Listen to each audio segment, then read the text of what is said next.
Southampton, NYAP 23-year-old Scott Gregory shot 22 over par, dead last in the opening round of the U.S.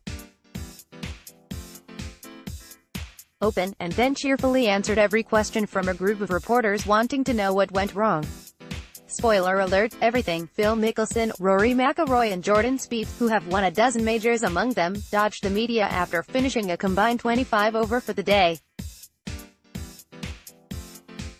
"I've shot quite a big number today," Gregory said Thursday. "Everyone has bad days. Look at Tiger, Rory and all of them." Mickelson finished the day at 7 over as he tries to win the only major in the Grand Slam that has eluded him. McIlroy shot 10 over. Spieth was 8 over and then gave a statement to the USGA that was distributed to reporters. "There were certainly some dicey pins," he said. "But at the same time, there was guys that shot under par. So I could have played better." Gregory finished the day 5 strokes behind the second-to-last golfer, Michael Hebert. The 92 was the highest score at the U.S. Open since Felix Causes shot 92 at Bethpage Black in 2002 but short of J.D. Tucker's 107 at the Myopia Hunt Club in 1898.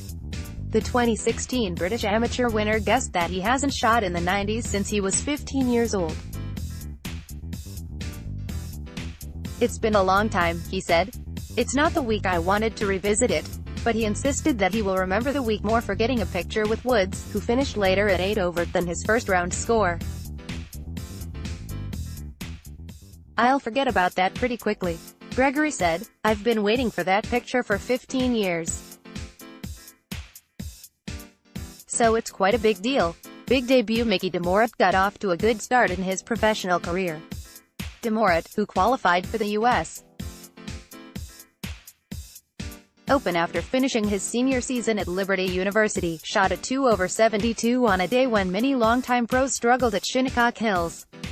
The score would have been even better had de Morat not hit the wrong ball out of the deep fescue on no. 14. "I had to take a 2-shot penalty," de Morat said.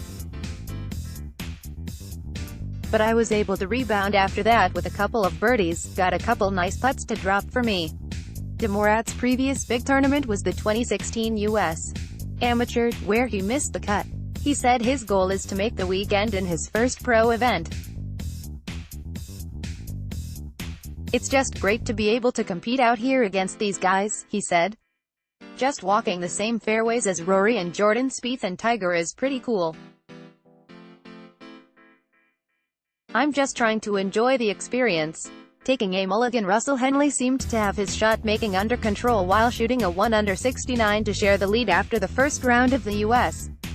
Open at Shinnecock Hills. Now he needs to make sure he keeps his mental game sharp for 3 more rounds. "You have to be in control of your emotions," said Henley, who shared the lead with Dustin Johnson, Scott Piercy and Ian Poulter. "Emotionally, you have to be in control and really believe in what you're doing out there. He didn't do such a good job of that last year, when he was tied for 7th, 4 strokes behind the leaders, heading into the final round at Erin Hills. He was even par through 11 holes on Sunday before posting 2 bogeys, a double and a quadruple in the next 4 holes. He shot 79 and dropped to 27th. "I just lost it mentally," said Henley, who tied for low amateur at the 2010 U.S. Open at Pebble Beach. "Got emotional and just started trying to hit stupid shots. Just takes 1 or 2 bad decisions to make it compile on top of each other, especially on a course like this." Search party former PGA champion Rich Beem isn't in the field, but he helped out Dustin Johnson by stepping on his ball in the deep Shinnecock rough next to the 6th fairway. About 30 people, TV crews, volunteers and even Tiger Woods, spent several minutes helping Johnson look for the ball. Beem, who is working for Sky Sports, eventually stepped on it. If it had been Johnson or his caddy, that would have been a 1-shot penalty. Because it was someone else, Johnson was entitled to drop it without penalty. If he didn't find it at all, he would have had to return to the tee to play his third shot. Johnson chose to hack out to the fairway instead of trying to carry the water and made a 5 for bogey. IT move. Tiger Woods benefited from a rule that doesn't penalize a player when his ball moves on the putting green accidentally, such as from the wind. Woods set the putter down behind his ball on the 10th green and then backed away when he noticed the movement. He called over a rules official, who allowed him to replace the ball without penalty. He made the putt for par.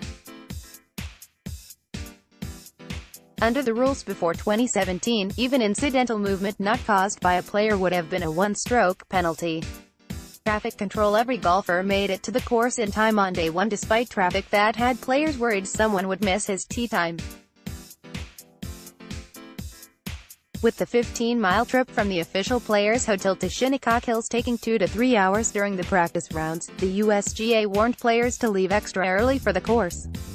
A golfer who is late for his tee time is disqualified, and traffic is no excuse. There was an accident that brought the roads just west of the course to a halt early in the afternoon, too late to affect the players but a problem for late-arriving fans. The USGA said both lanes were blocked and advised media to skip the 2 p.m. shuttle. Clubhouse leader Scott Gregory was in the first group to finish, sending him to the clubhouse as the leader with a 1 under 69 that held up for the rest of the round. He has social media to thank for that. Gregory lost 5 balls in 4 holes before cutting his practice round short on Wednesday. Then he went back to his room and studied some pictures he had posted on Instagram to see what was wrong with his swing. "You've got to ride the wave, figure out when you're at the bottom of the wave how to get back to the top," he said. "Last night was a big regroup for me." Copyright 2018 The Associated Press.